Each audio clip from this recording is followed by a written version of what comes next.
જય શ્રી કૃષ્ણ। અમારા બેન કરે છે દૂધ પીતા પીતા વહેલા ઉઠ્યા તક ને એટલે પહેલા એને દૂધ જોઈએ આપી દીધું અને હવે બધું કામ કરીને આપણે રેડી થઈ ગયા। વાગ્યા હતા 11:15।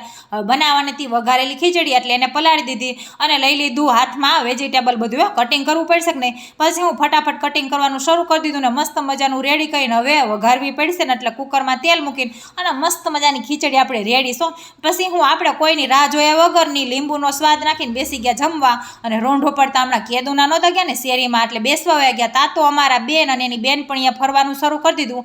મને તો ઘડીક ચક્કર આવી ગયા જોઈ અને હાઈન પડતા જ બનાવતો રીંગણાનો ઓરો બધુંય કટિંગ રેડી થઈ ગયું હતું પણ બાપ રે આ રીંગણાએ તો દી દીધા હા બી નીકળ્યા। પછી હું નાખી દીધા આપણે એને કચરામાં। હવે કાંઈક તો કરવું પડશે ને એટલે 2-3 રીંગણા પડ્યા હતા અને રીંગણાના ઓરાનું કટિંગ બધું પડ્યું હતું અને એને બેને મિક્સ કરીને કાંઈક બની હતું એ બનાવી નાખ્યું। એટલે જો ફટાફટ તેલ ગરમ કરીને એને શાક બનાવી નાખ્યું અને ફટાફટ બાજરાના રોટલા બનાવવાના હતા એ બનાવી નાખ્યા અને બેસી ગયા હતા આપણે જમવા।